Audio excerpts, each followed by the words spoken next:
Bon, alors bonsoir à tous. Nous retrouvons Antoine Vatan pour le plaisir de tous et à la demande générale, hein, parce que par rapport à mes modestes moyens, c'est-à-dire un public somme toute restreint, j'en ai bien conscience et une cause qui devient effectivement marginalisée, mais pleine d'avenir. Et ces vidéos montrent en quoi justement l'avenir nous appartient. Donc malgré justement ce faible auditoire, j'ai eu de très bons échos sur la première vidéo. Enfin, je ne doutais pas de la nécessité de la prolonger, puisque j'avais même déjà intitulé numéro un. Donc on continue. Pourquoi Marx a raison numéro 2 avec à ma droite Antoine Vatan, sixième dan en marxisme, invaincu depuis son combat par chaos contre la hausse tendancielle du taux de profit, parce qu'il a montré, je vous rappelle l'épisode précédent, il a montré qu'il y avait bien une hausse du profit, on pouvait constater cette hausse du profit, mais elle n'était due qu'à une hausse de l'exploitation, qui est totalement prévisible, en fait, sur les schémas marxistes. Le schéma général sur moins plus d'un siècle, c'est une baisse générale bien tendancielle du taux de profit, et ça fait que confirmer les thèses de Marx, hein, du livre 3 du Capital. L'autre, donc évidemment, la question du taux de profit était absolument cruciale. Là, Antoine va aborder, je le vois au graphique qui a eu la gentillesse de m'envoyer, il va aborder la question de la socialisation de la production, de la concentration du capital et bien sûr des conclusions diverses qu'on peut tirer de cette observation. Oui, bonsoir à toi Antoine et merci d'être là. Merci Émeric, bonsoir à toi, bonsoir à ceux qui auront la gentillesse de nous écouter une nouvelle fois. Donc effectivement, aujourd'hui, on va franchir un pas, on va parler de socialisation de la production, de concentration de la production. Je me permets de corriger une petite virgule de ce que tu as présenté. La dernière fois, je n'ai pas dit que seule la hausse du taux d'exploitation avait permis la hausse du taux de Hmm. profit.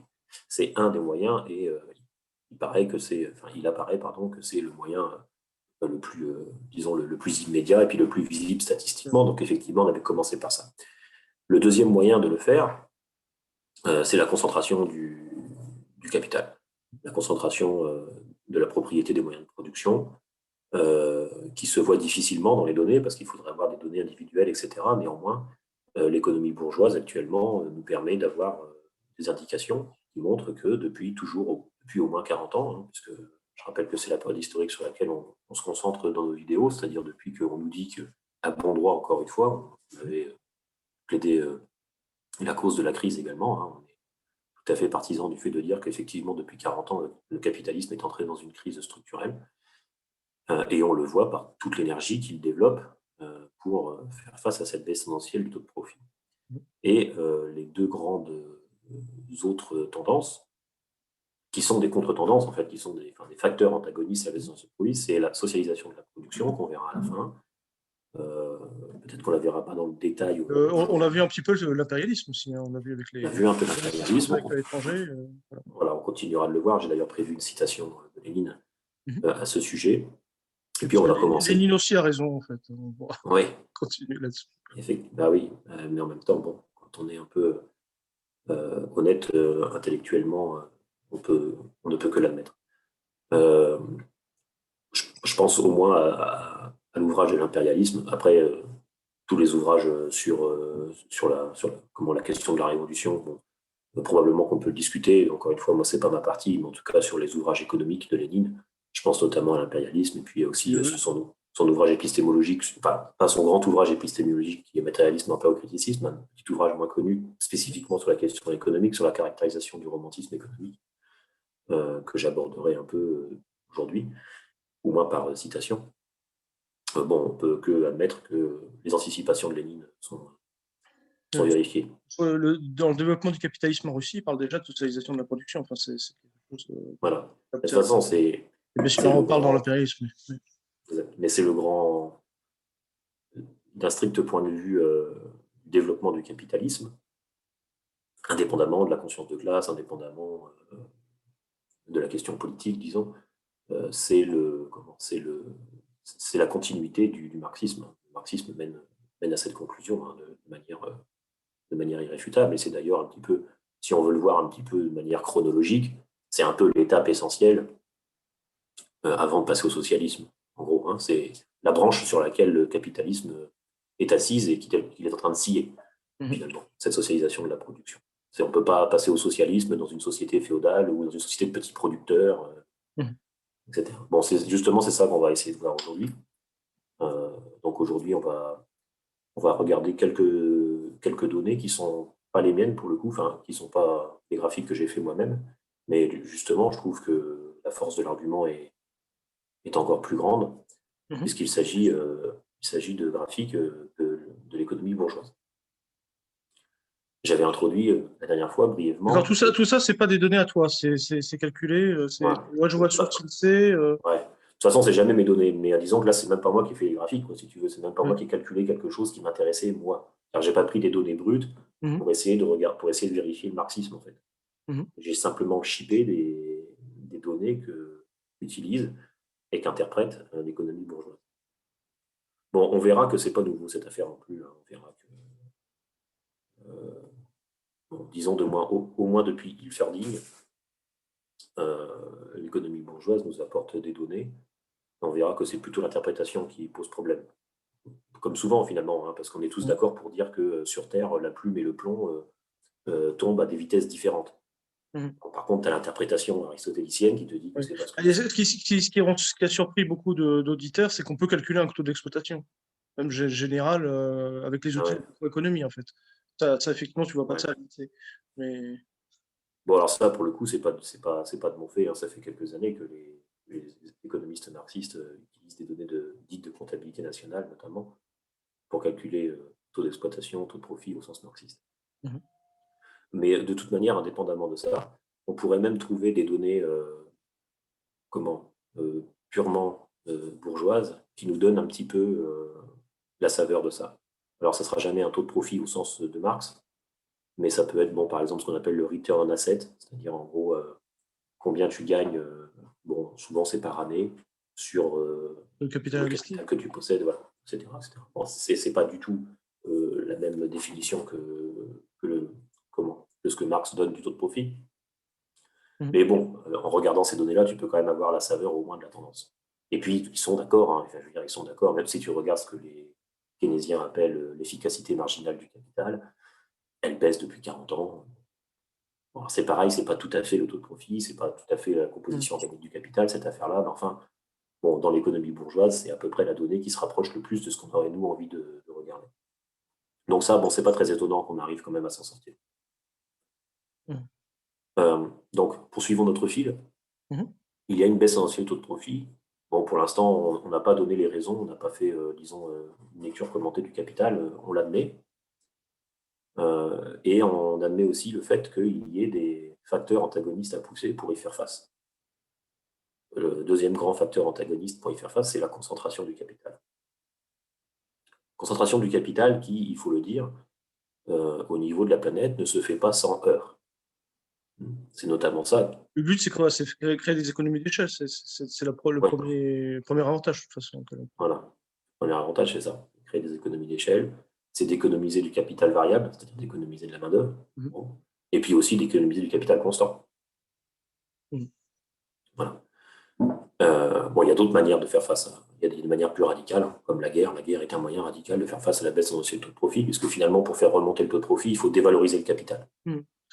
Bon, ça, même Piketty est d'accord avec nous. Hein. Donc, pardon, j'ai fait bouger mon Après, sur accumulation, dévalorisation, bon, ça a été pas mal mis en valeur par des économistes marxistes. Ouais.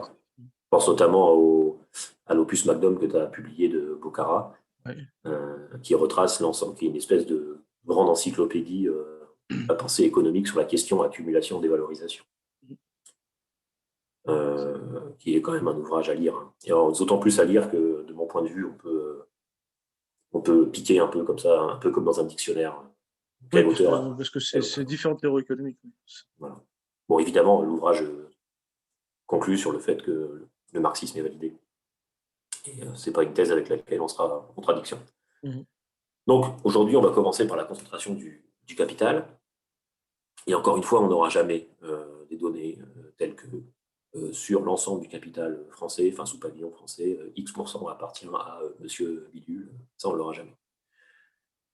Par contre, ce qu'on peut regarder, c'est des entités légales, c'est-à-dire les entreprises, et regarder combien d'entreprises font X% du commerce, de la valeur ajoutée, des employés, etc.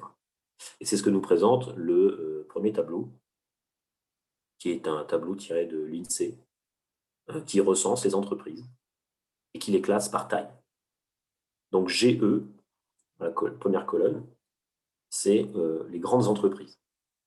Donc ce sont les grandes entreprises, c'est-à-dire de mémoire, c'est plus de 2500 salariés par entreprise et qui font plus de, alors je ne sais plus, je crois que c'est 1,5 milliard de chiffre d'affaires. Enfin bon, bref, peu importe la barrière, c'est les plus grands, les multinationales, disons.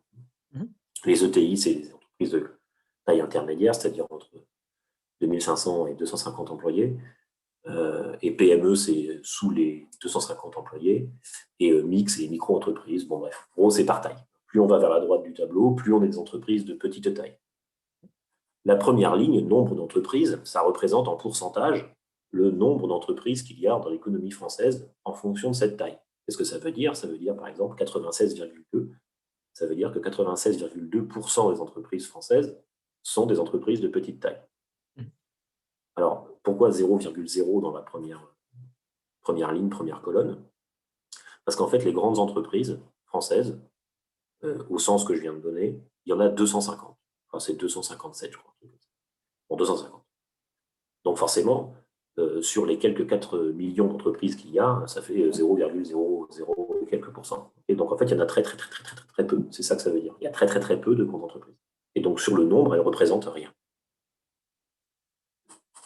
Par contre, si on s'intéresse à la troisième ligne, donc l'effectif salarié, EQTP, ça veut dire équivalent temps plein. Ça veut dire que quand tu as demi-temps, c'est compté pour une personne à temps plein. Bon, oui, c'est Mastodonte Invisible emploie près d'un quart voilà. la population française. À eux seuls, ils font un quart des salariés français. Ce qui veut dire qu'il y a 25% des salariés français qui travaillent dans 250 entreprises. D'accord. Okay. Et là, on est sur le secteur marchand non agricole. Il n'y a pas les fonctionnaires, il n'y a pas le secteur bancaire, il n'y a pas l'agriculture. L'agriculture, de toute façon, c'est plus grand-chose. En termes de ça, c'est pas grand-chose. Si, c'est énorme, il faut manger quand même, mais c'est plus grand-chose en termes d'emploi. Oui, c'est ça. Enfin, il n'y a pas les fonctionnaires, il n'y a pas tout le secteur public, il n'y a pas, je sais pas, il n'y a pas tous les contrats de droit, public qui ne sont pas des fonctionnaires. Il n'y a pas non plus le secteur bancaire. Mais bon, même si le secteur bancaire, en termes d'emploi, c'est pas non plus. Enfin bon, c'est 25%. Donc 25% des salariés français travaillent dans des grandes entreprises. Et donc, de manière parallèle, on voit que ce qu'on appelle les micro-entreprises, ça ne concerne que 19% de l'effectif salarié. Okay, donc il y a 19% de l'effectif salarié qui travaillent dans quelque chose qui représente, je crois, 3,5 millions d'entreprises. Donc c'est très concentré. C'est très concentré. Finalement, c'est ça qu'on veut montrer. On veut montrer, c'est que la concentration du capital. En rappelant que le capital, au sens de Marx, n'est pas une substance, okay, contrairement à ce que pensent les économistes bourgeois. Du capital, ce n'est pas une machine ou une ligne dans un compte en banque, c'est un rapport de production. Donc c'est quelque chose qui circule et qui prend différentes formes. Ça prend aussi la forme salaire, ça prend la forme marchandise, ça prend la forme salaire, ça prend la forme argent, salaire. Okay. Et donc, quand on fait 25% des salariés, on est en train de dire que le capital est concentré. Bon, les immobilisations corporelles, tu vois qu'elles font, c'est l'investissement, ça font 45% à elles seules. Donc, quand on est en train de dire que... C'est du capital fixe ou ça n'épuise pas tout le concept de capital fixe ou... L'immobilisation corporelle, si. Bon, après, tu peux pinailler sur différents trucs, notamment parce que maintenant, il y a le capital immatériel. Alors bon, un marxiste, comment il va dire ça? Comment il va rentrer ça? Est-ce qu'il va rentrer ça? Bon, c'est du capital constant, c'est sûr, mais est-ce que c'est du capital fixe ou pas? Bon. Immatériel, tout est matière, mais bon, ce qu'on appelle immatériel. Oui, ils appellent ça immatériel. On a une définition matérialiste de l'immatériel. En anglais, ils disent intangible, ce qui est peut-être une meilleure définition. Bon, peu importe, ça c'est pareil, c'est du pinaillage pour moi. Tu peux faire des papiers à l'université avec ça. Mais bon, on n'aura pas dit grand-chose. Ça reste du capital, c'est de l'investissement qui n'est pas du salaire, si tu veux. Donc l'immobilisation corporelle, oui, c'est ça. C'est l'investissement. Donc tu vois que 45% des immobilisations corporelles sont détenues par 250 entreprises. Ce qui veut dire que quand on fait, par exemple, des politiques pour favoriser l'investissement, en fait, on fait des politiques pour favoriser de l'investissement de 250 entreprises. Oui, c'est ça. Et c'est pas forcément un mal, hein, enfin, je veux dire. Oui, tout le monde pense à la toute petite boîte à côté de chez toi, alors que c'est 10%. Ouais. Non, pas du tout. Effectivement, c'est pas du tout le cas. Alors, effectivement, tout le monde y pense parce que, en termes de nombre, c'est la majorité, c'est 96,2% des entreprises. C'est ça. Le chiffre d'affaires exporté, voilà, c'est la moitié carrément. Mhm. Donc, la moitié des exportations françaises est supportée par 250 entreprises. Mhm. Et 100% est supporté par, je ne sais pas, ça doit être, je crois que c'est 3 ou 4% de l'ensemble des boîtes qui font l'ensemble des exportations.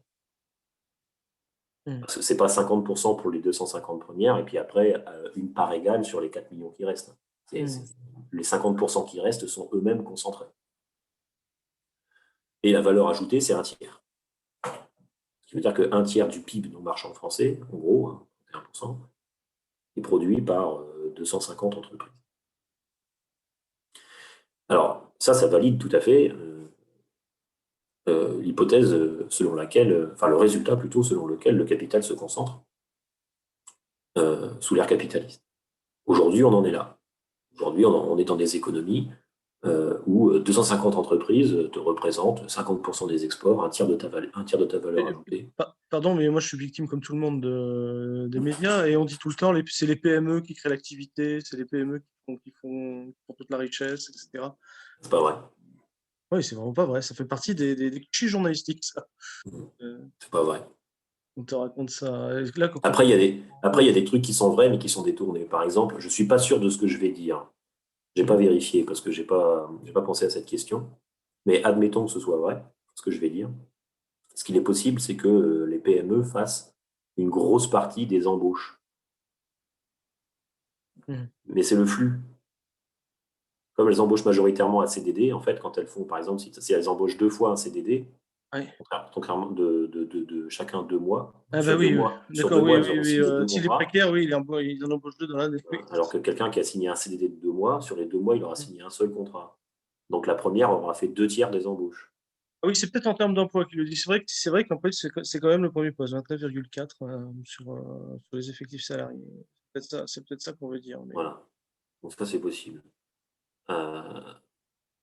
Et bon, on voit aussi que les PME ici, c'est pas le boulanger du coin. Le boulanger du coin, c'est une micro-entreprise. Les PME ici, c'est déjà des belles boîtes. C'est déjà des boîtes, notamment ici, par exemple, des boîtes industrielles qui vont être sous-traitants de PSA. Oui, c'est des sous-traitants Par exemple, GMS, quoi, dont on avait entendu parler il y a quelques années, là, qui avait fait une grève, qui avait défrayé la chronique parce qu'ils avaient menacé de faire sauter l'usine dans la Creuse, je crois, dont le syndicaliste est mort d'ailleurs. Bon, bref, c'est concentré. Donc ça, c'est un constat qui est tout à fait admis de la part de l'économie bourgeoise. Il n'y a pas de problème. On peut donner plusieurs graphiques, si tu veux, on peut dérouler les autres, et puis après, on s'arrêtera un peu sur la concentration. Parce qu'en fait, juste une question, là, je vois source INSEE, ESAN, CLAP et l'IFI. Alors, les 3 derniers, c'est quoi? Les 3 derniers, c'est des noms de bases de données qui sont produites par l'INSEE. Ah d'accord, tout ça, ça revient à l'INSEE. En gros, c'est l'étude de l'INSEE. Tout ça, c'est l'INSEE. C'est eux qui produisent les données, et là, c'est eux qui les ont analysées. Voilà. Alors ça, c'est un travail qui est fait par 2 économistes qui est assez récent. J'ai mis la source en bas. C'est ce qui se passe aux États-Unis sur dans l'Economic Perspective. Donc c'est tout à fait, on est tout à fait dans l'économie bourgeoise. On est chez les meilleurs des meilleurs. Ça, c'est tout à fait. Ce qui est beau, c'est qu'en fait, on a des messieurs Jourdain qui travaillent pour nous en ce moment. On verra du marxisme sans savoir, oui, d'accord. Voilà, on verra comment eux ils l'expliquent. Et là, on verra qu'ils ne sont pas du tout marxistes. Donc ça représente ce qu'on appelle les public corporations aux États-Unis. Mais bon, il faut savoir ce que c'est qu'une public corporation aux États-Unis. C'est pas du tout une entreprise publique comme EDF le fut en son temps. Hein. En fait, c'est des entreprises qui sont mises sur les marchés, quoi. Dont la propriété peut être publique au sens où tout le monde peut acheter une petite part, quoi. Bon, ces entreprises cotées, si on veut. Dont Engels déjà disait qu'elle était la forme socialisée de l'entreprise capitaliste. Et donc ici, bon, on peut regarder, je ne sais pas, par exemple, la première ligne, earnings, donc les revenus. Donc la première partie du tableau, il te dit que il dénombre la quantité d'entreprises qui représentent 50% de chacune des variables. Par exemple, en 1975, il y avait 109 entreprises qui représentaient 50% des revenus. En 2015, il n'y en a plus que 30. C'est-à-dire qu'en 2015, il n'y a plus que 30 entreprises qui représentent 50% des revenus. Alors qu'en 1975, il y en a 109. Ce qui veut dire que sur les entreprises Il qui y a vraiment représentent... une accélération depuis 20 ans. Oui, voilà, il y a une concentration énorme. Et donc, bon, il y a différentes données. Là, donc, assets, ce sont les actifs. Total payout, ce sont les revenus distribués, dont la forme la plus connue est le dividende. Donc là, tu vois pareil. Donc, en fait, tu peux constater qu'à toutes les lignes, le chiffre diminue. Qu'est-ce que ça veut dire que le chiffre diminue? Ça veut dire qu'en gros, 50% de la variable dont on parle, donc par exemple la première ligne, est possédée par un nombre d'entreprises de plus en plus petit. Ce qui veut dire que ça se concentre. Ça se concentre puisque le capital se concentre, puisque là, du coup, c'est la production qui se concentre, c'est la vente qui se concentre, c'est la masse salariale qui se concentre, c'est évidemment les actifs qui se concentrent, etc. etc. OK. Bon, ça, c'est pareil, c'est tout un faisceau d'indices qui montrent que, au moins, la prédiction selon laquelle le capitalisme mène à la concentration est vérifiée.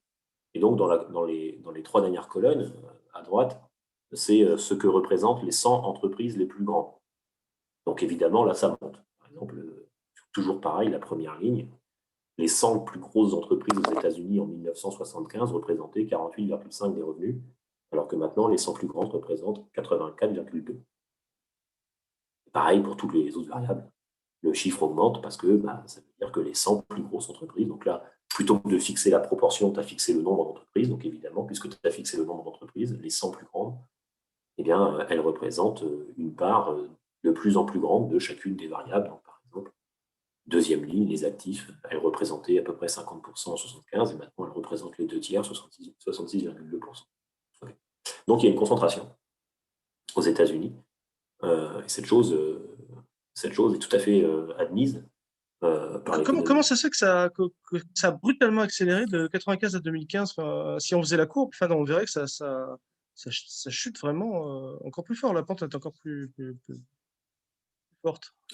Ouais. Comment on explique ça? Évidemment, on pense à des facteurs géopolitiques, surtout à ce qu'ils ont appelé la fin de l'histoire, et puis l'impérialisme américain qui repart. Vraiment. Bon, là, il y a aussi dans l'analyse, il y a aussi une distorsion en faveur de tout ce qui a à voir avec la bourse en général, quoi.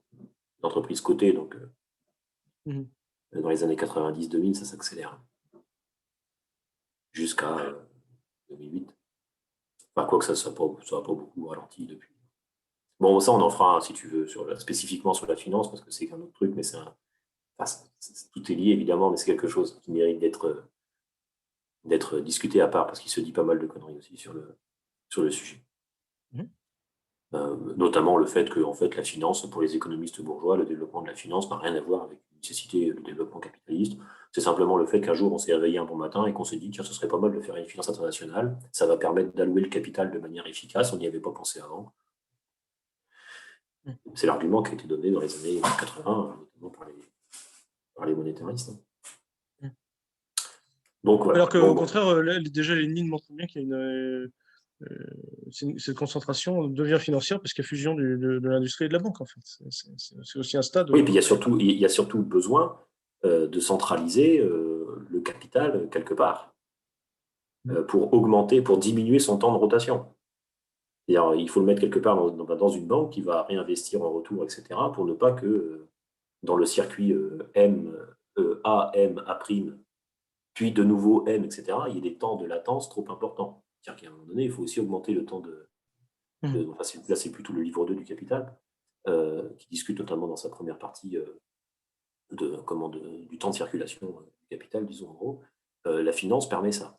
Le développement de la finance permet ça. Sauf que les lignes montrent bien, j'ai pris avec moi dans l'impérialisme, que du coup, la banque, après, devient un secteur totalement atrophié et puis devient monopolistique sur la gestion du capital. Mais bon, ça, on en fera une autre vidéo si tu veux, parce que c'est un gros morceau quand même. C'est un gros morceau, mais c'est pareil. Enfin, je veux dire, sur les faits purement statistiques, aucun économiste bourgeois ne pourra nous contredire.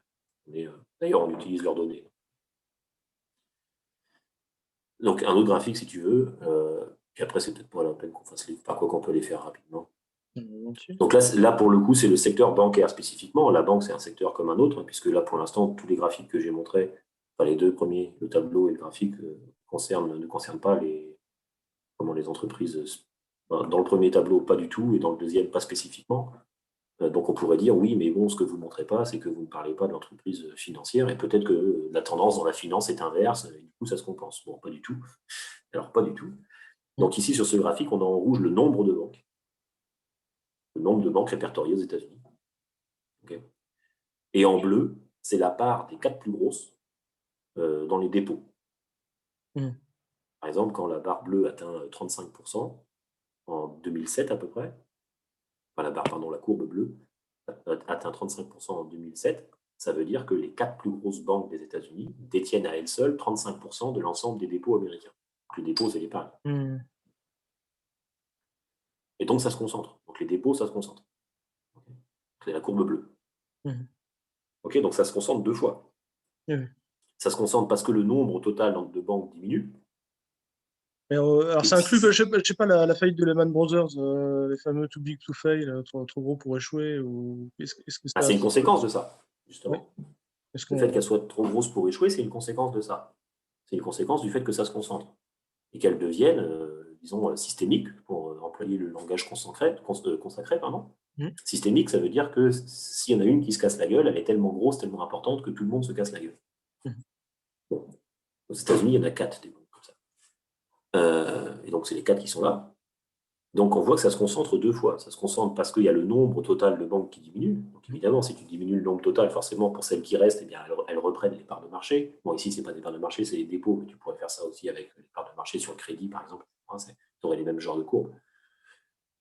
Donc, ça se concentre parce qu'il y a de moins en moins d'entreprises au total, donc là, spécifiquement dans le secteur bancaire. Et aussi parce que les 4 premières, à elles seules, déjà, elles prennent une part de plus en plus grande. Donc, il y a une concentration folle, y compris sur le secteur, financier. On voit tous les chiffres, mais on voit en gros que le nombre de banques a été diminué par au moins à peu près 50% en 40 ans. Ouais. Ouais. 2 fois moins. 2 fois moins de banques il y a 40 ans. Ouais. Donc là, c'est le holding. Bon, peu importe la définition légale. Enfin, on n'est pas là pour... Toujours, demande quelle est ta source, parce que comme ça permet de... Tout ça sont des données, ce sont les leurs, il n'y a pas de... Ah non, il n'y a pas d'entourloupe. Les économistes bourgeois ne se contredisent pas là-dessus. Non. Si, ils vont se contredire sur des conneries, mais le fait que ça se concentre, personne ne te dira le contraire. Si, il y a un Thomas Philippon qui dira que peut-être en Europe, ça se concentre moins. Ce qui est probablement vrai, d'ailleurs. Mais bon, c'est pas parce que ça se concentre moins que ça se concentre pas du tout. Et là, bon, là, on sort un peu des États-Unis et on revient un peu en Europe. Enfin, quoi que. Il y a les États-Unis aussi. Ça, c'est tiré d'un blog d'un gars que je ne connaissais pas. Je suis tombé dessus par hasard. Et on voit que, donc là, c'est la part des 3 plus grandes banques dans chacun des pays. Et donc, on voit que peu ou prou, dans tous les pays, sur une douzaine d'années, on n'est que sur une douzaine d'années, donc il faudrait Le problème des données statistiques, c'est qu'on a assez peu de recul, c'est assez rare des données, notamment des données d'entreprise comme ça, qui remontent à très loin. On a peu de choses. Il faudrait consulter des choses.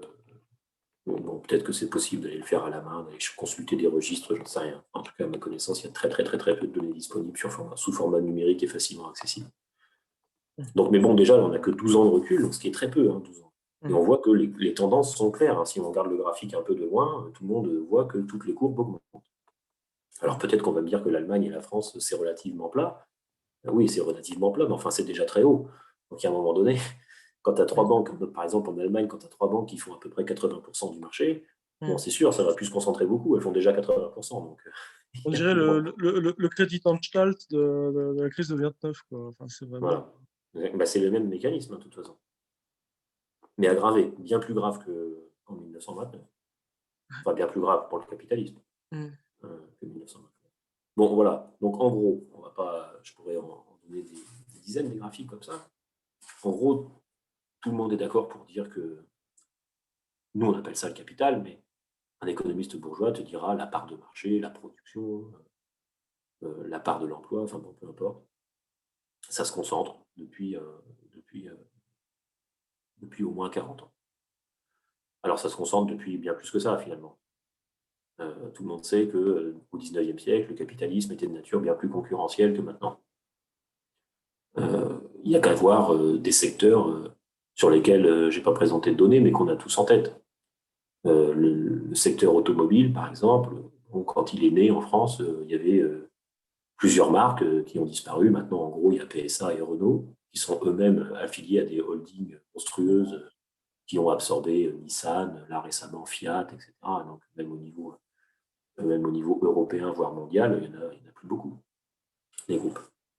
La même chose dans plein de secteurs. Il y a un truc que j'aurais dû montrer parce que ça fait cher.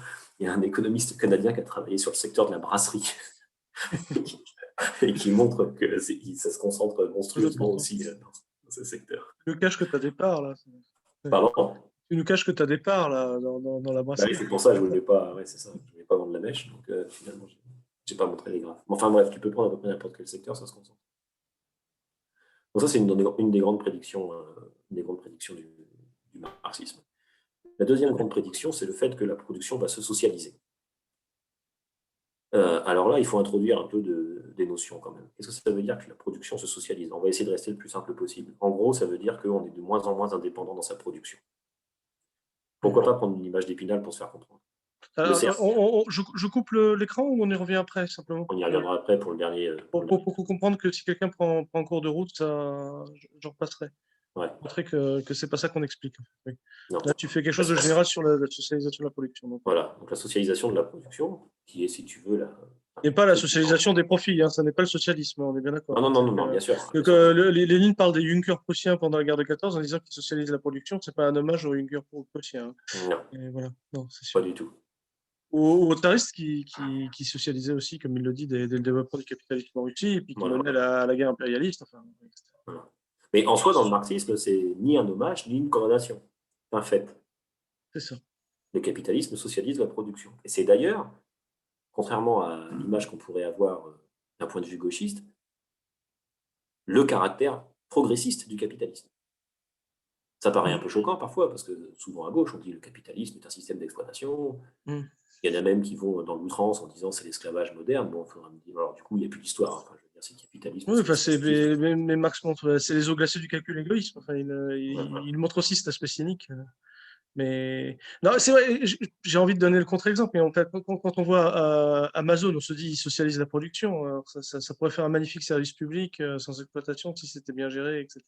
Mais en même temps, on a quand même besoin de petites librairies, on a besoin de comment dire, parce que personne n'a envie de développer cette espèce de nostalgie pour l'artisanat. Enfin, c'est fou, ça, c'est complètement réactionnaire comme théorie. En même temps, j'espère que dans le socialisme, on aura quand même des unités à taille humaine, ne serait-ce que aussi pour s'opposer à la bureaucratisation. Enfin, il n'y en a pas vocation. Le marxisme, c'est la socialisation des grands moyens de production et d'échange.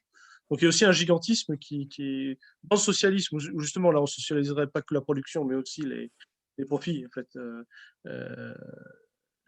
on ne serait pas non plus condamné à ce gigantisme-là. Mais c'est vrai qu'il nous sert, parce que de toute façon, pour l'essentiel de la production, là on va vers le socialisme à vitesse grand V, à vitesse de TGV. Ça, c'est une évidence.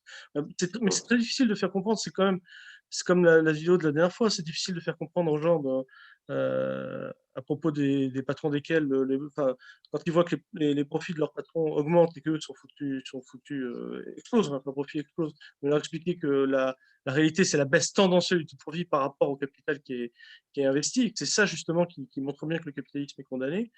C'est très difficile à expliquer.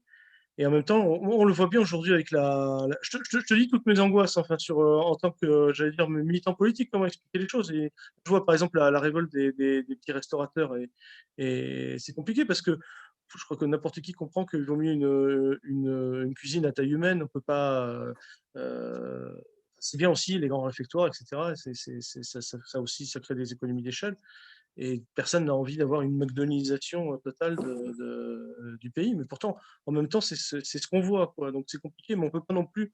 euh, il faudrait montrer qu'en fait, c'est en poussant jusqu'au bout la logique de socialisation qu'on pourrait retrouver en fait ce à quoi les gens sont attachés, c'est-à-dire un rapport plus circuit court, local, etc. Enfin, préserver en fait une certaine activité humaine développée, étendue, mais c'est pas par la défense archaïque du petit producteur contre le capitaliste. Enfin, c'est la logique marxiste quelque part est de pousser jusqu'au bout la logique de socialisation, mais à condition évidemment de poser la question de la propriété, donc du pouvoir, donc de la prise de pouvoir et de l'expropriation.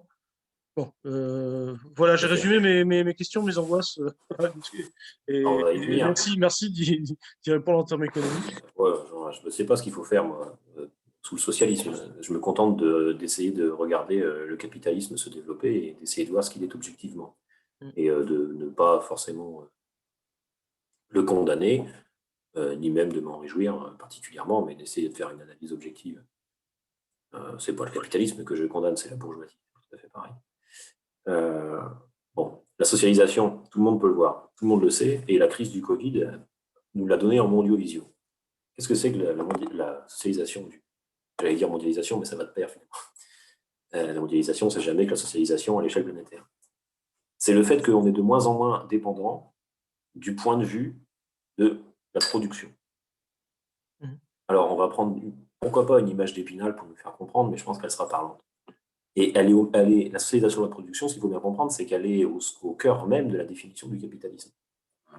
Si on prend l'image d'Épinal d'un serf, alors il faudrait savoir quelle période du Moyen-Âge, etc. Parce que le Moyen-Âge, c'est très long, et puis il y a eu différentes formes de servage, mais bon, si on prend l'image d'Épinal du cerf qui a son lopin de terre, qui donne une partie de sa production au seigneur, et qui, l'autre partie de sa production, c'est pour lui. Qu'est-ce qu'il va faire? Il va récolter, il va semer, il va récolter, il va élever son bétail, il va, pourquoi pas, faire sa farine, faire même son pain, vendre son bétail lui-même, etc. Bref, il s'occupe, il produit pour sa subsistance, la subsistance de sa famille, et le surplus seulement, il va le mettre sur le marché. Enfin, il est indépendant au sens de la production. Il produit et il mange ce qu'il a produit, pour une bonne partie. La définition même du capitalisme, c'est un saut qualitatif qui est dû à un changement quantitatif. C'est-à-dire que là où on va mettre sur le marché seulement le surplus au sens, pas au sens de la survaleur, mais pas au sens du travail gratuit, le surplus au sens de j'ai produit, j'ai consommé une partie de ma production, il en reste, je sais pas, il reste, je sais pas, 3 baguettes de pain, quoi. Eh bien, ces baguettes de pain, sous le servage, je vais les mettre sur le marché, mais ce n'est pas la finalité de la production. La finalité de la production sous le capitalisme, c'est l'inverse. La finalité de la production, ce n'est pas d'abord subvenir à mes besoins, c'est d'aller sur le marché, vendre ma production, récupérer le capital investi sous forme argent pour réinvestir, faire travailler la force de travail et tirer une plus-value, etc., etc., etc. Mais ce faisant, j'ai organisé une division du travail. Mhm. C'est-à-dire que là où le cerf, en gros, il semait, il récoltait, il faisait de la farine, il faisait du pain, etc., j'ai un semencier, j'ai Ouais. quelqu'un qui, Cette bon, source il plante le cette récolte. division du travail est une source d'augmentation des richesses. Voilà, C'est indéniable. effectivement, et alors avec ça, on est d'accord avec Smith, d'un pur point de vue technique, Mhm. il n'y a pas de problème. Sauf que ça ne veut pas dire que tout le monde en bénéficie. Mais bon, peu importe. Pour l'instant, on est sur la socialisation objective due au capitalisme. Et le capitalisme va augmenter ça. Il va augmenter la division du travail, il va l'augmenter maintenant à l'échelle planétaire, ce qui fait qu'aujourd'hui, on ne produit plus rien. Bon, tout seul, c'est évident, mais même au niveau d'une nation, plus indépendant. Alors après, est-ce qu'il faut retrouver un certain degré d'indépendance sur certains sujets, etc., notamment d'un point de vue énergétique, géopolitique, enfin, militaire, etc. Bon, ça, c'est un autre sujet. C'est un sujet politique. Le truc à observer, c'est qu'économiquement, on est très, très, très dépendant de la production des autres. Alors, à l'échelle individuelle, même dans une nation, c'est évident. Enfin, je veux dire, toi, tu produis des livres, tu ne manges pas des livres. Non, mais tu- Donc, si tu veux manger, il faut que tu vendes tes livres, que tu récupères de l'argent et que tu ailles acheter à manger chez des Mhm. gens qui ont fait à manger. Et encore, tu vas acheter à manger chez différents producteurs de viande, de farine. Mhm. Bon, bref. Du fait, de fait de cette nécessité du capital, enfin du capitalisme, il y a une division du travail, et cette division du travail qui est, si tu veux, comment l'avers et l'envers de la médaille avec la socialisation de la production. Puisqu'il y a division du travail, il y a socialisation de la production. Puisqu'il y a nécessaire socialisation de la production, il y a nécessaire division du travail. Mhm. Quand tu travailles dans une agence d'assurance et que tu signes des contrats d'assurance toute la journée, tu ne manges pas des contrats d'assurance. Tu n'es pas du tout autonome, individuellement. Tu n'es pas du tout autonome. Mhm. Et donc le capitalisme développe ça. Ça se voit aujourd'hui. Donc là, dernier. Et en même temps, on connaît, il y a les fameux passages de Marx au communisme dans l'idéologie allemande où il ne parle pas du communisme, hein, mais là où il dit on sera poète le matin, je ne sais plus quel exemple il emploie, et on change de métier l'après-midi. Justement, on aura dépassé, les libres producteurs associés auront dépassé ces contraintes-là. Mais de toute façon, Bien sûr, c'est mais un stade qu'on ne peut pas penser, hein, de cette pour manière. l'instant, on n'est pas en train de dire, je suis pas en train de dire que le socialisme doit s'asseoir sur la division du travail et la conserver. J'en sais rien. Encore une Mm, fois, je me refuse à toute pensée mm, comme ça. Ce que j'observe, c'est que le capitalisme organise la socialisation de la production, que cette socialisation devient évidente, que du coup, l'individualisme abstrait bourgeois de dire je gagne ma petite productivité, elle est complètement battue en brèche. Tout le monde sait que si on produit quelque chose, c'est parce qu'il y a aussi les autres qui ont produit autre chose et que c'est incommensurable. mm, Donc c'est bien un problème politique, c'est pas un problème technique comme le faire croire les économistes qui pensent encore qu'on est rémunéré à sa productivité marginale, puisque cette productivité marginale pourrait être mesurée. Bon, c'est de la connerie tout ça. Tout le monde le voit. Bon, d'ailleurs, c'est une des contradictions du capitalisme, c'est-à-dire que du fait que la socialisation de la production est effective, il faut absolument développer, d'un point de vue philosophique et même d'un point de vue moral, un individualisme abstrait. Il faut absolument prétendre que l'individu est totalement autonome, etc. Alors que, mm. objectivement, c'est totalement faux. Jamais au monde, les individus n'ont été aussi peu autonomes. Notamment dans Oui. nos pays notamment dans nos pays du développement central du capitalisme. Il n'y a pas un individu ici, sauf très très très peu, peut-être 4 ou 5 paysans, enfin, je n'exagère pas 4 ou 5, mais enfin, qui est capable de survivre. Il y a ne serait-ce que le milieu urbain, tu vis en ville, Mm. tu ne peux pas survivre par toi-même. Enfin, tu tiens pas Oui. 3 jours. En fait, peut-être pour les gens qui n'ont jamais fait de cours d'éco, mais enfin, les cours d'éco qui sont enseignés à la fac, quoi, à 90%, il y a un principe philosophique au départ qui est l'homo economicus, et dans la théorie néoclassique, c'est ce que tu fais très bien. Et puis ça, c'est une romassonnade, enfin, c'est une utopie. Parce que Voilà. la base de départ, comme tu dis, oui, c'est la division du travail et le fait qu'on est interconnecté. Oui. Y Voilà. compris après, il y aurait toute une réflexion philosophique sur le fait même que la base de l'homme libéral est une abstraction en dehors même du développement même de l'humanité qui s'est faite par solidarité, en fait. Donc, Ouais. Bon, euh, ça, on pourra faire une vidéo, si tu veux, à l'appui des textes de Mandeville, sur les si fondements tu veux anthropologiques parler. de l'économie, quoi. Il y a déjà dès le départ, ça pêche, quoi. Mais Ouais. Mais ça, bon, de même, moi, je soutiens la thèse selon laquelle le libéralisme est ennemi de la liberté. mm, Au contraire, c'est une revendication de la nécessité. Il y a une espèce de fondement naturaliste. oui. J'avais déjà dit la dernière fois, mais il y a une détestation de l'état civil. Non, je crois qu'on en avait parlé, on l'avait pas Voilà. filmé. Mais oui, si tu parlais de la fable des abeilles de Mandeville, enfin, c'est une réduction à la nature, enfin, contre la culture, en fait, hein. Donc, Et quelque ce part, qui est justement, d'ailleurs c'est ce qui nous élève par la liberté, par rapport à cette nécessité des reins qui est celle de la loi naturelle, laquelle, en fait, le libéralisme voudrait nous ramener. Alors qu'en fait, on est dès le départ une communauté humaine, enfin, c'est-à-dire voilà. une communauté de Et culture. d'ailleurs, dans l'histoire, Toujours un et d'ailleurs, mélange de nature et de culture, mais ça nous constitue, en tout cas. bien sûr. Et d'ailleurs, dans l'histoire de l'humanité, la socialisation de la production, est ce qui a permis de nous sortir de la nécessité de la nature. Sinon, si vraiment tu es un individu autonome qui produit, t'en restes au chasseur-cueilleur. Exactement. Donc, c'est Mm. pour ça que je dis que c'est ni à condamner, ni à louer. Après, on pourra discuter du niveau à atteindre sous l'ère socialiste, etc. Mais bon, là, c'est pas le cas. Bon, mon sujet, c'est de constater que le capitalisme organise une socialisation de la production qui n'a jamais été vue, et à une vitesse qui n'a jamais été vue dans l'histoire de l'humanité. Mhm. Et ça, c'est mon dernier tableau, si tu veux bien. Ouais. Euh,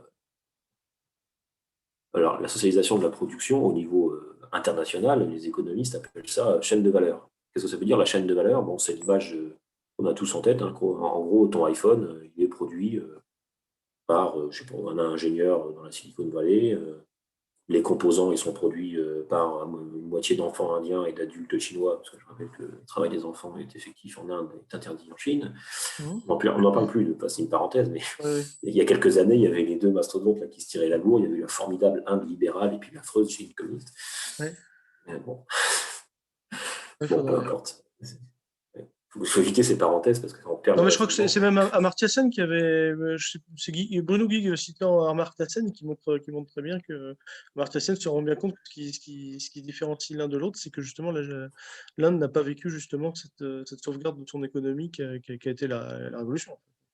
Hum, bien Le sûr. développement futur, hein, quoi qu'on en pense. C'est pour ça que l'Inde ne s'en sort pas de ce point de vue-là, en termes par rapport aux inégalités et à la misère, en fait.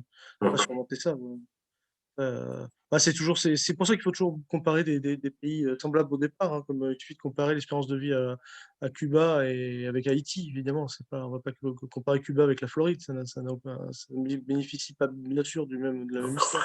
Et la Chine et l'Inde, oui, effectivement, c'est assez frappant, quoi. Ils hum, partent quasiment de zéro hum. au moment de l'indépendance et de la Révolution.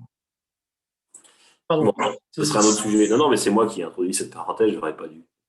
Mais bon, il y a des sujets qui m'énervent. Euh, donc ici, qu'est-ce qu'on a? On a un tableau qui retrace l'interdépendance des économies, donc notamment de la France là, vis-à-vis de l'étranger, dans sa production. Alors, si on prend les deux colonnes qui s'appellent dépendance de l'offre, par exemple, et puis on va juste commenter celle-ci parce qu'après le reste de la demande, c'est pareil, mais dans l'autre sens. En fait, ce qu'il faut comprendre, c'est la tendance et puis comprendre de quoi on parle, et puis après, on n'a pas besoin d'y passer une heure non plus. Qu'est-ce que c'est qu'un chiffre ici, 10%, 1995 pour la France? Ça veut dire qu'en 1995, 10%, enfin, pardon, la valeur des importations de la France en termes de consommation intermédiaire, donc la consommation intermédiaire, c'est ce qui est acheté, non pas pour être consommé, mais ce qui est acheté pour être transformé pour produire autre chose. C'est la farine pour le boulanger, si tu veux. Mm. La farine pour le boulanger, c'est une consommation intermédiaire. Bon, donc là, c'est la valeur des consommations intermédiaires rapportée au PIB. Enfin, on rapporte au PIB pour une question de proportion, parce qu'effectivement, en économie, sur les 50 dernières années, si tu donnes des chiffres bruts à chaque fois, tout explose, donc tu te rends compte de rien, puisque l'économie explose. En général, toujours rapporté à quelque chose. Bon, là, on rapporte au PIB, c'est pas ce qu'il y a de plus débile à faire. Bon, on passe en 20 ans, on passe de 10% à 14% presque. Tu regardes la même chose pour les États-Unis, on passe de 5 à 8, enfin 7 à 7, pardon. La Chine un peu moins, bon, pour les raisons qu'on connaît, puisque c'est l'atelier du monde. Donc forcément, c'est elle qui les exporte, elle en importe moins. Et l'Allemagne, ça explose également. Bon, tu peux faire ça pour tous les pays du monde. En gros, qu'est-ce que ça veut dire? Ça veut dire que l'interdépendance des économies vis-à-vis d'une production, quelle qu'elle soit, devient de plus en plus grande. En gros, ce qui était vrai tout à l'heure quand on a fini notre métaphore là, avec le serf au féodalisme, et puis nous maintenant, individus qui ne sommes pas capables de produire pour nous-mêmes. Quand je dis pas capable, c'est qu'on n'est pas capable au sens où on est embarqué dans des structures sociales. Hein. C'est pas qu'on n'est pas capable physiquement. On n'est pas devenu complètement débile. Hein. Au contraire. Eh bien, c'est la même chose au niveau des nations. C'est-à-dire que les nations elles-mêmes ne produisent plus de manière autonome. Et il y a une interdépendance des économies. Ce qui veut dire qu'en gros, et ça s'est vu pendant le Covid, encore une fois, donc là on est favorisé par la conjoncture, notamment sur les masques, etc. C'est-à-dire qu'on a une indépendance économique qui est de plus en plus faible. Mm. Je ne veux pas la discuter d'un point de vue politique, je ne veux pas discuter, je la constate simplement. Et cette interdépendance, c'est-à-dire cette socialisation de la production, encore une fois, socialisation de la production, ça veut dire exactement le fait qu'on est de moins en moins indépendant vis-à-vis de notre production. Mm. Cette socialisation de la production, elle est nécessaire dans le développement capitaliste et elle va de pair avec la concentration. Alors, pourquoi elle est Alors nécessaire? ça, oui, j'avais vu encore un peu dans l'écume journalistique, on te dit quand même que le nombre de délocalisations a baissé. Ça, je crois que c'est possible, peut-être qu'on se rend compte que ça, en termes de transport, ça coûte cher faire venir des marchandises de très loin, surtout par rapport à une main-d'œuvre qui coûte de plus en plus cher en Chine, par exemple. Donc ça aurait baissé, mais ça n'est qu'une partie, évidemment, ce commerce mondial. Hein. La C'est pas production vrai. Hein. bien en fait monte d'ailleurs. Mais oui, alors c'est même pas vrai. Voilà, est-ce que les délocalisations ont chuté ou pas depuis la crise, oui. Même pas. Ah, depuis cette année, j'en sais rien. Non, non, mais je veux dire depuis 10-15 ans, oui. Bon, ça, il y a, même ça, Ça a baissé un peu. Bah, ça a ralenti. C'est Ouais, comme ça le commerce ralentit. international qu'on a évoqué la dernière fois, ça a ralenti, mais il faut dire aussi qu'on atteint des proportions. Mhm. Enfin, tu ne vas pas exporter 100% de ton capital. Enfin, plus de Mhm. 100 pour une fois que tu atteins. On en Oui, est c'est loin ça, ici. ouais, Si tu veux, c'est à exactement. peu près 5%. Mhm. Parce que là, Donc, c'est des chiffres sur l'ensemble, donc effectivement, voilà. il y a des Donc, off-demande, et puis, ouais. ouais. Donc Là, là, on est. ça ralentit. Ça ralentit, mais c'est tout. Et encore une fois, là, pour le coup, même les économistes bourgeois sont d'accord. C'est même des chiffres que l'on produit. Il n'y a pas de démondialisation. Mhm. Il n'y en a pas. Mhm. C'est pas vrai. Donc effectivement, après, après c'est sûr, quand tu tapes une crise financière au niveau mondial, les flux de capitaux, ça baisse. Donc ponctuellement, ça baisse. Mais la grande tendance sur un siècle, c'est le fait que la production se socialise énormément et la production se concentre énormément. Alors, pourquoi c'est nécessaire? Encore une fois, c'est nécessaire pour faire face à la baisse tendancielle du taux de profit. Ça, c'est ce qu'il faudrait dire. C'est ce qu'il faudrait dire à ceux qui prennent le problème en termes d'équilibre. S'il n'y a pas de baisse tendancielle du taux de profit, pourquoi augmenter l'exploitation? C'est prendre un risque bien trop grand. Mhm. Parce que s'il n'y a pas de baisse tendancielle du taux de profit, bon, de toute façon, ton profit sera toujours le même. Bon, si Mhm. même il y a une hausse tendancielle, alors s'il y a une hausse tendancielle, c'est formidable, il n'y a rien à faire, ton profit augmente. Ton taux de Mhm. profit augmente de plus en plus. Donc pourquoi prendre le risque d'augmenter le taux d'exploitation? C'est prendre le risque de se taper une grève. C'est prendre un risque bien trop important. Pourquoi développer le capitalisme au niveau international? Pourquoi exporter des capitaux s'il y a une hausse tendancielle du taux de profit, même si le taux de profit est Oui, stable? oui, bien sûr. Oui. Mhm. Pourquoi concentrer le Mhm. capital comme ça? Et pourquoi la grève les gêne s'il n'y a pas d'exploitation?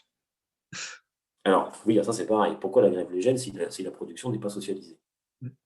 Parce que vous voyez bien que du coup, le ressort de la grève, il ne vaut que si la production est socialisée d'ailleurs. Hein. Mhm. Quand on dit preneur d'otages, Mhm. je veux dire, si tu es tout seul à travailler dans ton coin, tu fais la grève, ça fait chier personne. Mhm. Oui, La c'est production n'est pas socialisée. Un cerf qui se met à ne plus produire, il fait chier que lui, le gars. Mhm. Donc ça, on veut bien le tolérer dans les milieux bourgeois. Ah oui, mais il le fait pour lui. Mais il fait chier personne, donc il ne va pas obtenir grand-chose. C'est ça. Aujourd'hui, le fait que, et notamment dans les secteurs des transports, c'est-à-dire dans les secteurs qui s'occupent de la circulation du capital, ce qui montre bien que la production est de plus en plus interdépendante. Parce que quand la production devient de plus en plus interdépendante, la sphère de circulation prend une importance plus grande. Parce qu'une fois que tu as produit ta consommation intermédiaire en Chine, il faut l'acheminer. Une fois que tu as urbanisé tout et que tu as fait des prix de l'immobilier pas possibles et que tu as mis les gens dans des banlieues, il faut les ramener au lieu de travail pour pouvoir les exploiter, etc. Donc ça, le secteur des transports prend une importance folle. Donc le simple fait que quand une faible proportion des cheminots qui représentent une faible proportion des travailleurs d'un pays fassent substantiellement chuter l'activité, ça montre bien que la production est socialisée. Si la production n'était pas socialisée, on ne dépendrait pas des cheminots, donc ils pourraient faire grève autant qu'ils veulent, Mhm. ça n'aurait pas d'effet sur notre travail. Okay. Donc tout ça, ce sont des indices. Donc là, je prends un peu l'adversaire comme une prise de judo. Hein. Je prends Ouais, ces tu termes sers de sa force, ouais, contre lui. voilà, pour montrer que finalement, il est d'accord avec moi, au moins dans le constat. Et donc, face à cette double tendance, concentration et socialisation de la production, il y a deux attitudes. Il y a l'attitude marxiste, et puis il y a l'attitude que Lénine appellera romantique. Qui englobe une énorme partie des adversaires. En gros, il y a deux solutions vis-à-vis de ça. Mhm. Soit tu l'analyses froidement, tu essayes de comprendre pourquoi c'est nécessaire au développement du capitalisme, et tu essayes d'en déduire le fait que finalement le capitalisme, si la branche sur laquelle il est assis, puisque la socialisation de la production, c'est un pas supplémentaire vers le socialisme, Mhm. ça ne veut pas dire que ça se fait mécaniquement par contre. Oui, absolument. Encore une fois, la dernière fois, je l'ai simplement évoqué, mais quand Oh, on voit des taux de profit comme ça, quand on voit une socialisation de la production comme ça, etc., on a quand même aussi un peu peur Mhm. parce que ça peut aussi donner lieu à des solutions affreuses. Oui. Parce qu'il faut qu'ils résolvent ce problème. Ou le fascisme pour avoir l'exploitation maximale, ou la dévalorisation, Voilà. enfin, ou les deux en fait. Hein. Souvent, Oui, voilà. Oui, voilà. Parce que dans les camps, on ne faisait pas qu'exterminer, on faisait travailler d'abord. oui, exactement. Ah, c'est la logique capitalistique poussée à l'extrême. Voilà. Et donc Lénine résume ça dans l'impérialisme, page 130 de l'édition que je possède. Au lieu d'analyser et de mettre en lumière les profondes contradictions impérialistes, il, donc l'économiste bourgeois, il forme le vœu pieux, réformiste, de les esquiver et de les éluder. Mhm. Donc il y a deux solutions. Soit tu as une attitude marxiste, soit tu as une attitude romantique, qui peut prendre différentes formes. Les deux formes les plus connues, c'est un, de le louer, de dire c'est formidable. Donc là, c'est les économistes bourgeois qui vont te dire, mais vous inquiétez pas de la concentration de la production, parce que si la C'est concentration une se hausse développe, tendancielle du taux de profit voilà, et oui. on Alors créera la richesse pour tous et on répartira parce que le but n'est pas le profit mais la richesse. exactement, Ce qui c'est n'est pas exactement contre le ça, parce que, capitalisme. exactement, parce que pour eux, en fait, ça veut dire que c'est du darwinisme social, euh, qui n'a rien à voir avec Darwin. Il On appelle faut ça du préciser, oui. spencerisme. On appelle ça du spencerisme d'ailleurs, pas du Mhm. darwinisme social. Qui dit que, en gros, les plus efficaces prennent les parts de marché, c'est normal, c'est la loi de la sélection. Et donc, du coup, on doit s'en réjouir parce qu'on est dans les mains des meilleurs. Donc, il y a une, c'est comment c'est les Übermensch, qui sont ici des entreprises Mhm. qui travaillent à la satisfaction des Untermensch. Et on doit dire merci. C'est notamment le point de vue d'un économiste actuel qui s'appelle John von Reenen, qui est un fou dingue, qui ne se rend pas compte de ce qu'il dit, je pense, parce que c'est fou de tenir des raisons. Comment tu dis? Von Rienen? J'ai jamais entendu. Von Reenen, ouais. Von, Von Reenen, V-O-N, von en allemand, von, je ne crois pas qu'il soit allemand, c'est pas. Von Reenen. Donc c'est un fou dingue. Bon, et c'est pas le seul à partager ce truc, ce point de vue. Mais enfin, oui, c'est du spencerisme total, quoi. Et puis, tu as l'autre point de vue, qui est le point de vue un peu, alors, soit poujadiste, soit gauchiste, qui est de le condamner. C'est-à-dire de dire, ah ben non, on n'aurait jamais dû sortir de la petite propriété, c'est pas bien que ça se soit concentré. Euh, il faudrait revenir. Alors que là, c'est notamment. Donc là, je ne condamne pas notamment des gens comme Lordon, dire que c'est des poujadistes, etc. Je ne dis pas que c'est des poujadistes, je dis simplement qu'ils partagent l'attitude de condamner le développement du capitalisme. Par exemple, Lordon, il va te dire dans l'introduction de son livre sur l'euro, sortir du capitalisme, c'est un vœu pieux, ça s'éloigner de nos horizons, on n'a jamais été aussi loin, il faut d'abord sortir du néolibéralisme. Donc en gros, il faut revenir à une certaine forme de capitalisme tel qu'on l'a connu dans les 30 glorieuses, nationales, à la Et papa. Fordisme, voilà, c'est ça. Voilà. Sans comprendre que si on est. Comme si c'était possible, comme si ce monde-là n'était pas rentré en crise, en fait, précisément. Ben voilà, c'est ça. Sans comprendre que si on est passé de l'un à l'autre, c'est pas du fait d'un idéalisme abstrait, Mm. c'est du fait des contradictions fondamentales du capitalisme, qu'il y a une matérialité à la chose et que c'est Oui. le Et tu te retour en moquais un arrière. peu, tu avais raison, c'est pas qu'un coup d'État monétariste qui a décidé, par une hausse Non, brutale des taux d'intérêt, de casser la machine. non. Ici, ils ont fait ça aussi parce que justement, il fallait bien sûr enrayer la baisse tendancielle du taux de profit. Enfin, c'était aussi un des nombreux moyens de maintenir en fait justement les profits des investisseurs, enfin, Ah oui, au détriment en fait de l'activité économique. C'est qu'ils ont dû, pour sauver les rentiers, ils ont dû casser l'activité économique. Enfin, bon, c'est exactement. ça qu'on a vu dans les années Exactement. 60. Ouais. Donc, bon, je ne dis pas que ça n'a pas existé, je ne dis pas que ça n'a pas joué un rôle, je dis simplement que si on veut raisonner en termes mécanistes, c'est plus une conséquence qu'une cause. Donc, bon. Donc, il y a deux attitudes vis-à-vis de ce constat. C'est encore une fois l'attitude marxiste et puis l'attitude romantique, qui englobe au moins ces trois choses. Et pour continuer sur notre fil rouge, qu'est-ce que ça veut dire ces trois attitudes? L'attitude marxiste veut dire, un, qu'on n'a jamais été aussi proche du socialisme, pas au sens où ça serait mécaniquement, mais au sens où les conditions objectives sont réunies. Euh, la deuxième attitude, qui est l'attitude des économistes, qui te disent que c'est formidable, on vit dans une démocratie de marché, enfin la fin de l'histoire, quoi. Une attitude, disons, d'équilibre qui te dit que de toute façon, il n'y a rien à changer, puis tout va bien, et puis de toute façon, ça ira comme ça indéfiniment.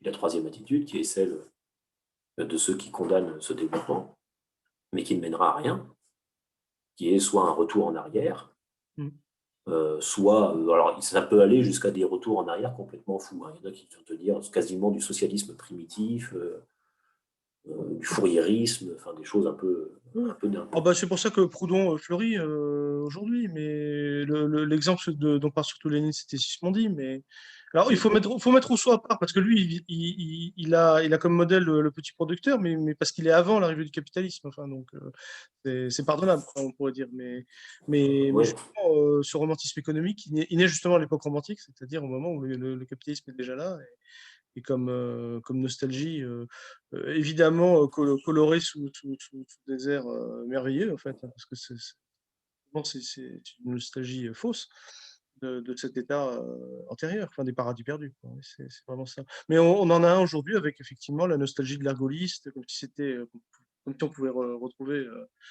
cette grandeur d'antan, et encore tout à fait falsifiée, parce que c'était pas Jojo pour tout le monde, hein, évidemment, les 30 Glorieuses, hein, surtout pas pour la classe ouvrière. Mais aussi, Non, puis ça s'est pas obtenu comme ça non plus. oui. Et pourtant, et en plus, il y avait déjà des conquêtes sociales. Ouais, tout à fait. Mm. Bon, puis il faudrait aussi parler de la thèse néolibérale, sur laquelle on reviendra aussi, qui est pour un délire. Oui. Enfin, pour moi, c'est la preuve d'un inconscient bourgeois, en fait, qui s'est senti acculé par une classe ouvrière revendicatrice. Mm. Ouais, c'est le terme néo que tu supportes pas. C'est la politique libérale, c'est la même, quoi. Enfin, il n'y a pas de raison Ni de. l'un ni l'autre. Oui, Même le terme libéral, je le conteste un oui, peu. oui, il y a pas Déjà, de. il faut s'entendre sur ce qu'est le néolibéralisme. Encore une fois, pour moi, Ça n'a pas je crois que grand-chose je à l'avais voir avec la liberté. Oui, ça, non, ce que je l'avais dit en off, hein, pour moi, le laisser faire, laisser aller, ça veut dire laisser faire la nature. oui. Et c'est tout le contraire de la libération. Euh, et ils sont dans des C'est la contradictions un pesanteur. peu, Mm. ouais, et ils sont dans des contradictions un peu dingues parce que, en fait, là où je dis que, parce que le libéralisme, c'est toujours prétendu amoral. Le truc de Mandeville, euh, la nécessité, les vertus publiques sont faites par les vices privés. C'est ça le grand truc de Mandeville. Mais comme si les vices étaient dans la nature. Mm. Dans la nature, il n'y a pas de vice. Il n'y a que la nécessité. Pour qu'il y ait un vice, il faut qu'il y ait un choix. Pour qu'il y ait un choix, il faut qu'il y ait eu un degré de Tout à fait, liberté, oui. disons une libération. Oui. Ah oui, Et donc, en fait, il y a une contradiction entre les deux où, en fait, tu vois bien que, en fait, ils t'enjoignent à Mm. rejoindre le règne de la nécessité et à surtout ne jamais revendiquer la liberté. En fait, c'est vrai qu'il y a tout un. L'objection, ça serait quel est le statut de la nature au XVIIIe? Parce qu'il y a la législation par nature qui s'oppose en fait à l'arbitraire de l'Ancien Régime. C'est un nom de code, en fait, le terme de nature. Mais effectivement, entre Rousseau qui décrète un état de nature tout de suite, en fait, s'il va sortir, et effectivement des gens comme Mandeville qui veulent y ramener, on pense ça va jusqu'à Sade, hein, finalement. Hein, la nature est cruelle, donc soyons cruels. Qui est en fait la négation même de ce qu'on est anthropologiquement. Oui, ça peut tendance justement avec ce naturalisme qui va exploser là. Tu l'as rappelé avec le darwinisme social, le spencerisme et l'eugénisme, hein, parce que ça est toujours ce réductionnisme biologisant qui fait un peu le fond du fascisme. Hein. Donc, Mais l'eugénisme, il est dans la science économique, par exemple, c'est clairement. Enfin, je veux dire, dès l'instant que tu prétends que, parce que la théorie de la valeur, alors peut-être, bon là, ça fait déjà un peu longtemps qu'on parle, on va pas se lancer dans la théorie de la valeur, mais en gros, on te dit que tu es rémunéré avec ta productivité marginale, enfin un peu ou prou, mhm. ce qui veut dire qu'en gros, si t'es pas pauvre, c'est que t'es pas con. Oui, c'est ça. Et si t'es pauvre, c'est que t'es con. Enfin, c'est que t'es pas productif. En gros, c'est ça, enfin. Mhm. Et tu le vois dans toute la rhétorique actuelle, par exemple, en ce moment, on n'arrive pas à penser le chômage sans penser la question de l'éducation, enfin plus exactement de la formation, parce que c'est tout sauf de l'éducation. Donc les économistes ont réussi à nous faire mettre un parallèle entre la question du chômage et la question de l'école. Ça veut dire quoi? Ça veut dire que si tu n'as pas de boulot, c'est pas parce que tu es pris dans un système capitaliste qui produit une armée de réserve depuis 40 ans parce qu'il est pris dans des contradictions folles. Non, c'est pas du tout C'est parce que ça. tu n'as pas été sage à l'école. Ouais. Voilà, c'est parce que soit tu n'as pas été bon, soit tu n'as pas fait la bonne école, soit tu n'es pas adapté. Enfin bon, enfin c'est de ta faute, quoi. Ah ouais. Et puis c'est une culpabilisation terrible. Ouais. Ça explique Bien sûr. Et beaucoup de puis choses. ça va, on voit bien à quelle classe il s'adresse. Hein. Ouais. Donc il n'y a pas de, y a pas de problème. Ah, eux, ils culpabilisent pas, oui, ça c'est sûr. Ils sont pas sortis de leur point de vue naturaliste. Bon, peu importe. Je ne sais pas si on conclut maintenant ou si on se lance dans un autre sujet. Euh, Peut-être on débroussaille pour le prochain. ouais. Du coup, tout ce qu'on a dit là, pour l'instant, on a été assez, disons, péremptoire. On a dit qu'il y avait une baisse essentielle du taux de profit. On a dit qu'il y avait des moyens de le contrecarrer, pas Mhm. de là à contrecarrer. Et on a vu que ces moyens étaient développés depuis au moins 40 ans, enfin, au moins de ce qu'on peut vérifier avec les données bourgeoises, étaient développés à fond. Donc, je rappelle, hausse de l'exploitation, exportation de capitaux, concentration du capital et socialisation de la production, bien que les deux derniers soient l'avers et le revers strict de la même médaille. Bon, ça c'est un constat qui valide l'anticipation marxiste.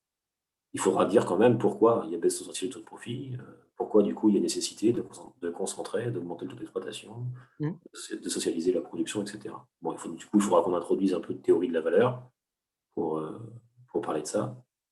Mais là, ça va nous emmener beaucoup trop loin.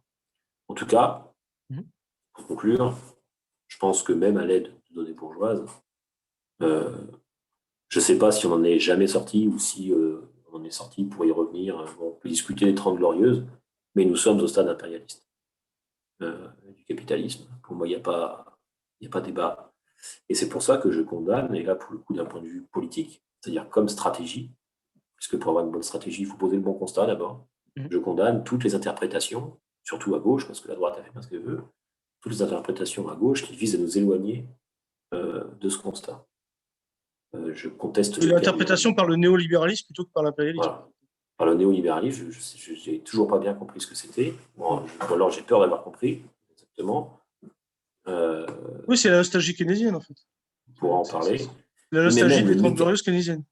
Ouais, voilà. Et puis même le mécanisme qui fait qu'on serait passé de l'un à l'autre est quand même assez bizarre, notamment dans la théorie de la régulation. Bon, chez Foucault, parce que ça vient de lui, hein, c'est Foucault qui a développé ça dans ses cours au Collège de France qui sont synthétisés dans le pouvoir. C'est assez délirant.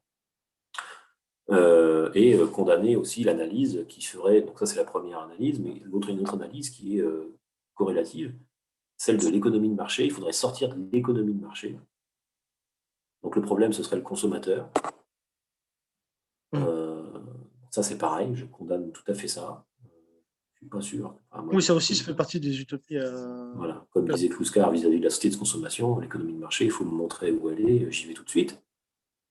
Parce que l'économie de marché, c'est le socialisme. Une société où on consomme ce qu'on produit, c'est le socialisme, en fait. Oui, bah, c'est la définition de l'économie de marché. La définition de l'économie de marché, c'est le consommateur qui crée la valeur par son acte de consommation. C'est délirant. C'est complètement délirant. Et donc, je conteste toutes ces analyses. Alors, je leur accorde aux individus qui l'apportent, pourquoi pas de la bonne foi. Enfin, d'un strict point de vue de l'analyse rationnelle, concrète, de la situation concrète, comme disait Lénine, je la conteste tout à fait. Pour moi, on est au stade impérialiste. Oui, qui semblait un peu de s'être atténué parce qu'il y avait un deuxième monde. Enfin, il y avait le poids du camp socialiste, enfin, et comme il n'est plus là, ou alors vraiment très réduit, effectivement. Bon, sauf la Chine, c'est encore un autre problème, mais peut-être que là. C'est pour ça, bon, beaucoup d'historiens, je pense à Mila Kurik, qui dit le stade qu'on vit, c'est celui qui se ressemble beaucoup à celui avant la Première Guerre mondiale.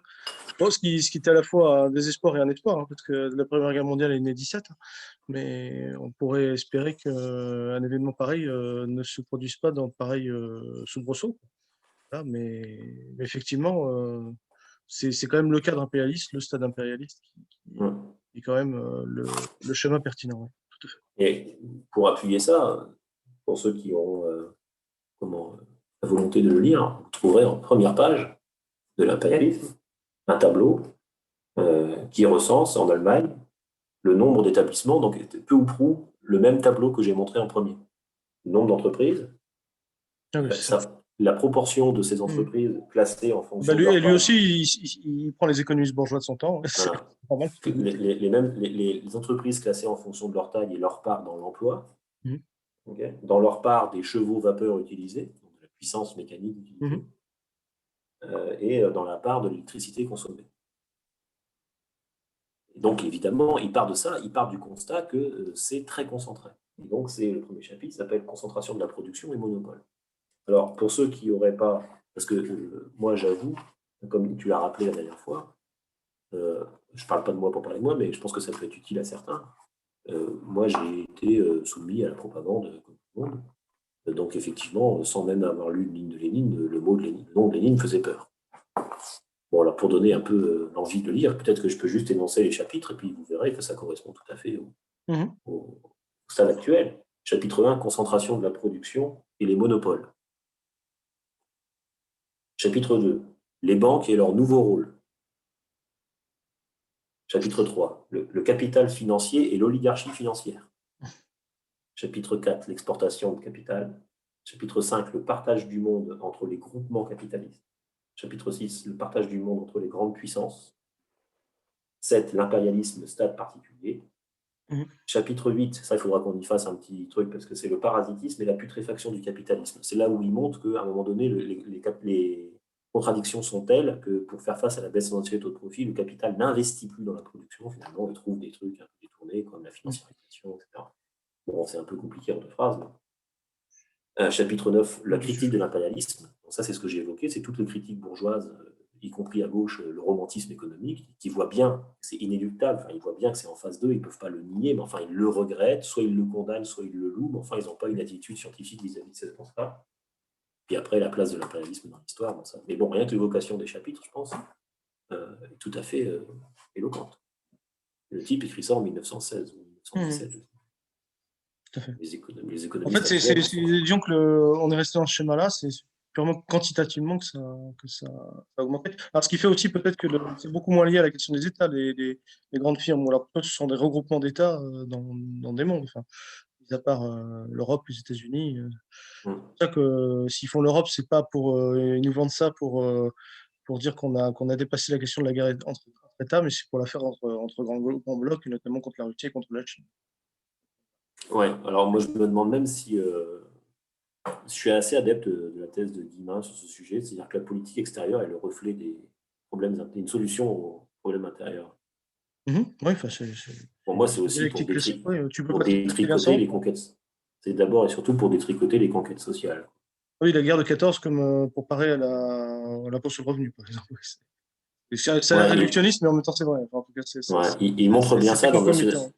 il montre bien ça dans Nationalisme et nationaux, où il montre que la Ouais. position de la bourgeoisie évolue de la volonté de faire la guerre à celle du pacifisme de 40, par exemple, du défaitisme de Ah non, mais 40. surtout, ils étaient pacifistes en 70, là, ils donnaient En les. 70 aussi, oui. Ah, voilà, c'est ça. Et puis après, ils deviennent, enfin, au moment de l'impôt sur le revenu, là, ils envoient la classe ouvrière se faire laminer, ouais.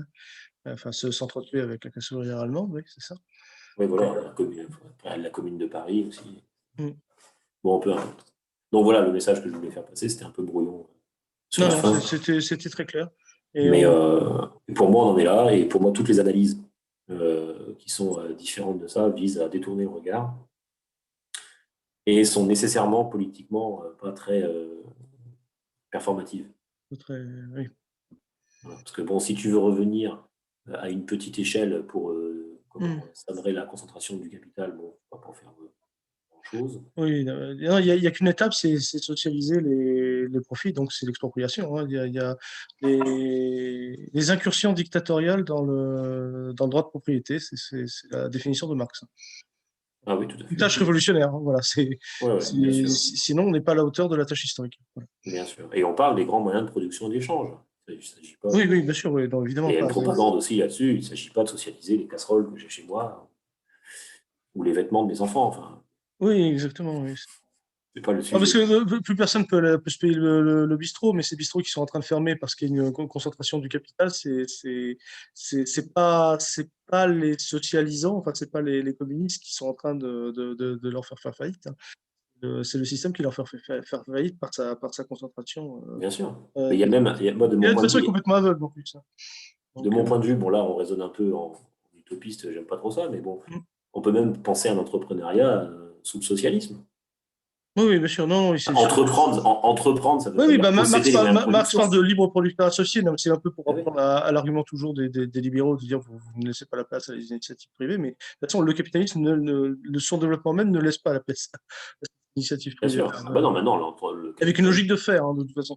Donc, mais en tout cas, la réponse n'est pas de cultiver des utopies passéistes et nostalgiques, c'est prendre le contrôle Bien sûr. par le socialisme. Entreprendre aujourd'hui, ça veut dire se soumettre au monopole d'une Mm. manière ou d'une autre. Alors, sous une forme juridique qui permet au capital, enfin à la bourgeoisie, Oui. d'économiser du capital, parce que tu vas devenir auto-entrepreneur, etc. Donc, par exemple, bon, j'y connais rien, mais j'imagine que les gars qui produisent des applications de smartphone, ils doivent d'abord se soumettre, au moins d'un point de vue technique, aux injonctions des grandes des grandes entreprises productrices de téléphones. C'est bien que le truc soit adapté, j'imagine. Enfin, j'en sais rien, j'y connais rien, mais il y a un moment Oui, donné, oui, tu es sous-traitant d'une grosse boîte et ça t'évite d'être comptabilisé dans le salariat, mais pourtant, c'est la même logique, sauf qu'en plus, tu as moins de droits. Mais voilà. Voilà. Moi, ce que je connais mieux, le bâtiment, par exemple, quand tu es entrepreneur en bâtiment aujourd'hui, très objectivement, tu es installateur, auto-entrepreneur, donc ça veut dire que tu supportes les risques de Saint-Gobain quand tu fais du placo, etc. Et tu as même maintenant des outils qui sont développés pour spécifiquement les plaques de plâtre, etc. Mais en soi, tu n'es pas entrepreneur, tu n'as pas entrepris quelque chose.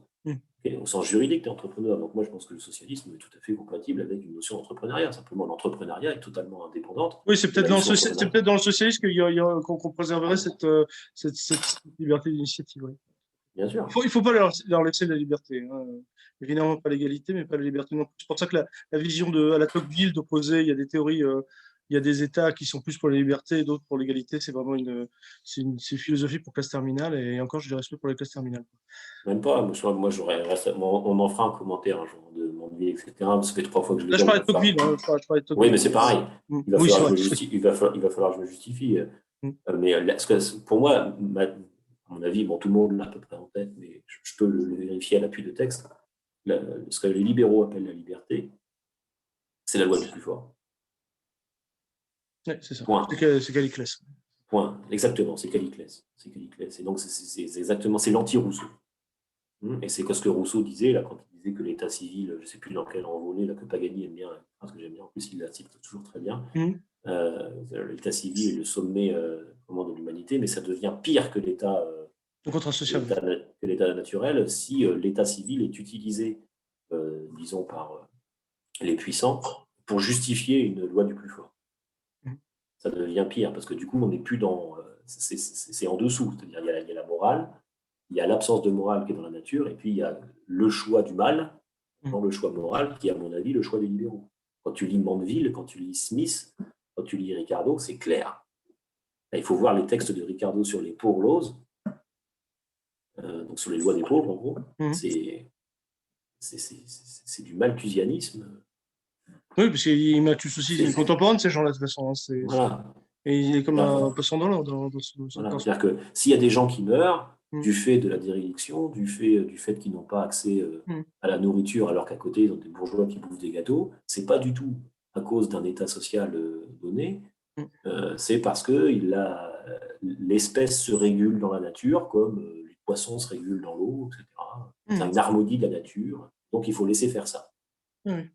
C'est pour ça qu'il y a une solution il n'y a pas de solution de continuité entre le libéralisme et le fascisme. Enfin, en tout cas, c'est plus une question de stade. Et puis, effectivement, c'est pour ça que les marxistes ont toujours eu du mal à décrire exactement le fascisme. En fait, c'est la dictature terroriste de la bourgeoisie, mais c'est une vision politique, justement, parce qu'en fait, le cadre d'explication, c'est l'impérialisme. Je trouve le cadre économique. Oui, bien sûr. Sans aucun problème. Bon, bah écoute, Jean, je suis ravi. Bah écoute, on prépare le 3, on mitonne ça, et puis on te retrouve la semaine prochaine avec un grand plaisir. Enfin, un peu plus théorique. Et mais merci pour toi, Antoine. Salut. Au revoir.